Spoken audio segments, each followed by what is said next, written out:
বন্ধুরা, দৈবিক লীলা কখন কিভাবে ঘটতে পারে তা বোঝা মুশকিল।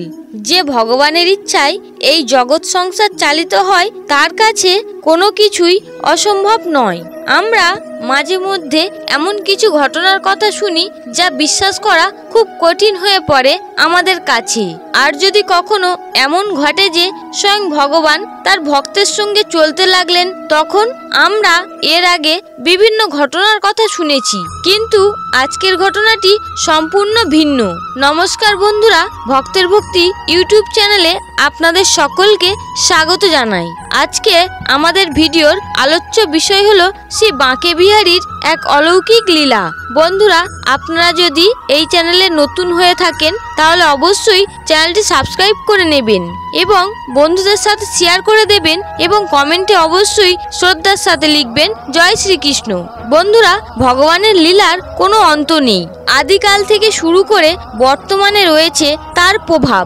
আজকের যে ঘটনার কথা বলবো সেটা বৃন্দাবনের। অনেক বছর আগে একজন মহিলা গুজরাট থেকে বৃন্দাবনে এসেছিলেন বাঁকে বিহারীর রূপে ভগবান শ্রীকৃষ্ণকে দর্শন করতে।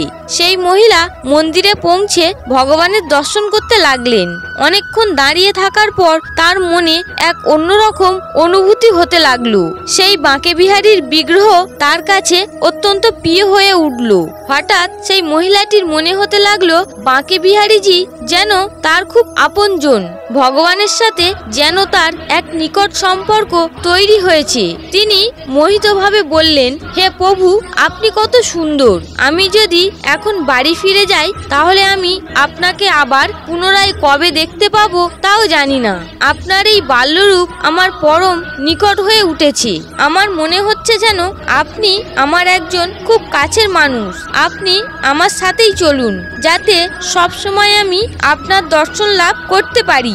সেই মহিলার করা নিবেদন ভুল কিছু নয়। সব ভক্তই চান যেন তার আরাধ্য তার কাছেই থাকুক। কিন্তু তখন ঘটে যায় এক বড় চমৎকার। বাঁকে বিহারী সেই মহিলার করা নিবেদনকে ফিরিয়ে দেননি। বাল্যরূপে প্রকট হয়ে ওই মহিলার সাথে চলতে লাগলেন। এই ঘটনা দেখে সবাই চমকে উঠলেন।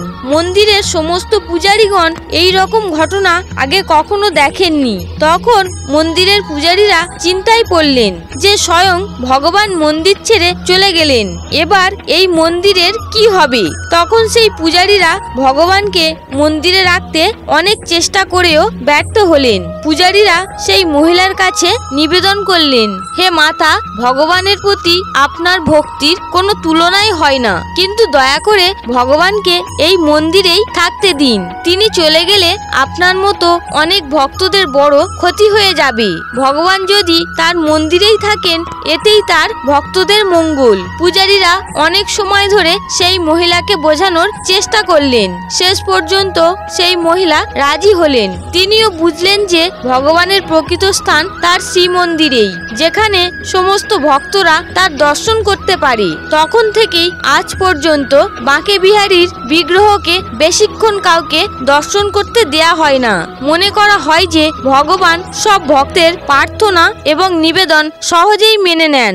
তাই তার বিগ্রহকে কিছুক্ষণ পর পর পর্দা দ্বারা ঢেকে দেয়া হয়, যাতে কোনো ভক্ত বেশিক্ষণ তার দিকে তাকিয়ে না থাকতে পারে। তো বন্ধুরা, কেমন লাগলো আজকের এই ভিডিওটি ভালো লাগলে ভিডিওটিতে একটি লাইক করবেন এবং কমেন্টে অবশ্যই লিখবেন জয় শ্রীকৃষ্ণ।